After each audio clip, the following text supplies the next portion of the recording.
Imagine waking up one morning to discover that the money in your hand is suddenly worthless. Not because your country collapsed, not because an enemy invaded, but because the government printed so much of it that it became cheaper to burn the money for heat than to spend it. This sounds like modern hyperinflation in Zimbabwe or Venezuela, but the real story is over 1,000 years old. It happened in ancient China, a civilization far ahead of its time, the birthplace of the compass, gunpowder, and the world's first paper money. This is the true story of how China invented paper currency, how it changed global finance forever, and how it nearly destroyed the empire that created it. Welcome to Retro Finance Files. Before paper money existed, ancient China used metal coins for centuries. As early as 770 BCE, China used bronze knives and spade-shaped coins before moving to round coins with square holes. For a long time, these worked well, but China had a unique problem. Its economy was massive, its population enormous, and its trade networks stretched thousands of miles. Heavy metal coins were expensive to produce, difficult to transport, and too slow for a growing economy. During the Song Dynasty in the 7th century, China minted so many coins that copper shortages began affecting the government. Some regions didn't have enough coins to support everyday trade. Others hoarded coins, melted them, or smuggled metal out of the empire. The entire economy was suffocating under the weight of its own money.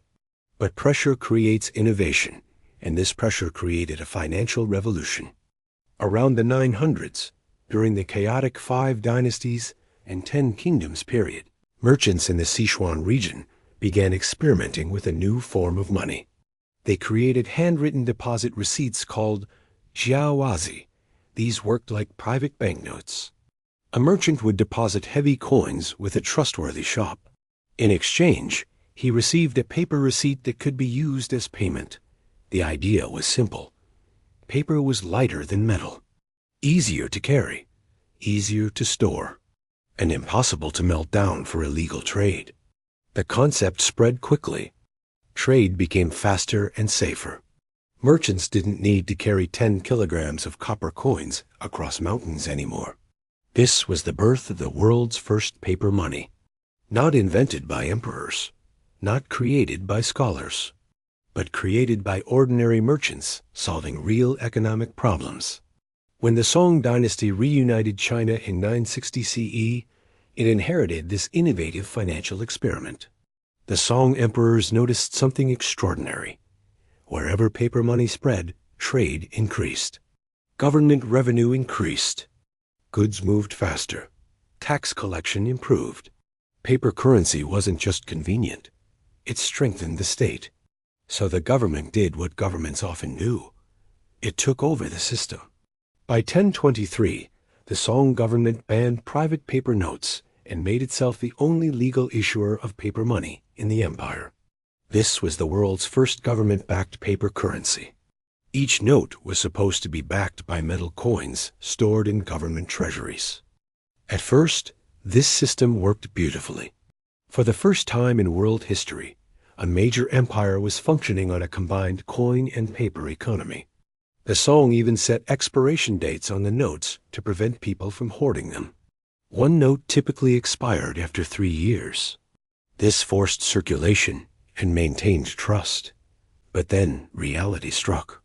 The Song Dynasty was constantly at war. It fought expensive battles with neighboring states like the Liao, the Western Sha, and the Jin. War drained their treasury. Coin reserves fell. And the government discovered a dangerous temptation. Printing paper money was far easier than producing metal coins.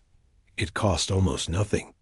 And so the government quietly began printing more notes than it had metal to back them. This choice would trigger disaster. By 1127, disaster struck. The Jin invaders captured the northern capital Kaifeng in what became known as the Jin-Kang Incident. The Song Dynasty lost its richest territories and was forced south. They lost control of copper mines. They lost skilled craftsmen. Their economy collapsed. To survive, the southern Song government printed even more paper money.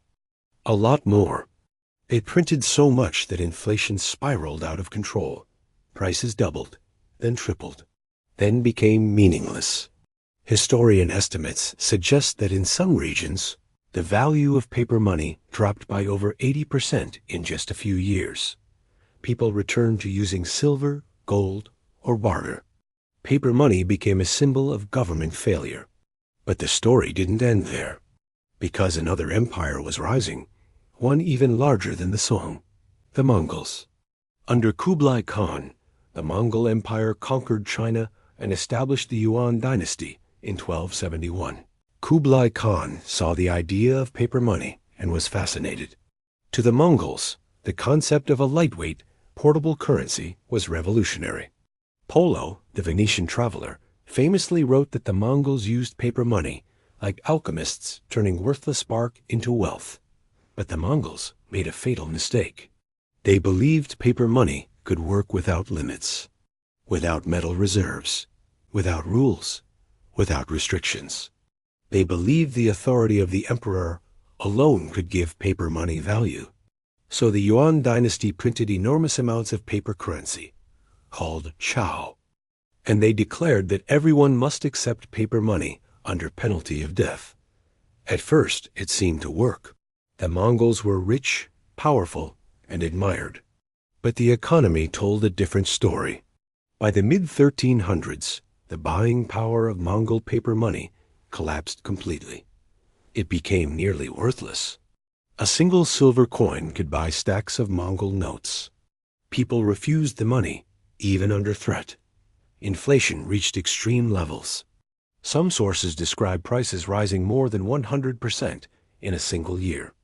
Even government officials demanded payment in grain instead of paper. Markets froze. Trade shrank. Confidence evaporated. The world's largest empire had destroyed its own financial system. And this economic collapse contributed to the fall of the Yuan Dynasty in 1368.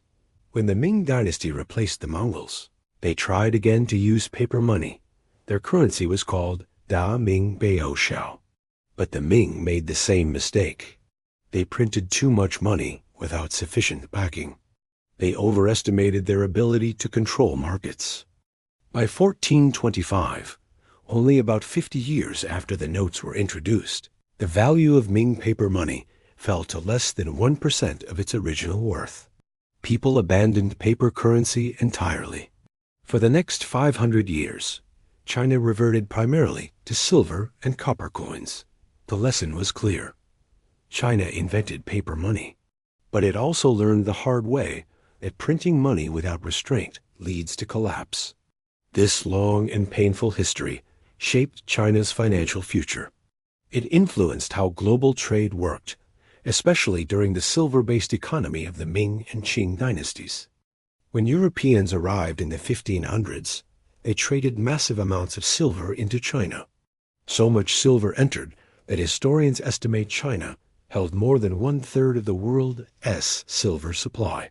China had returned to metal money because it no longer trusted paper currency.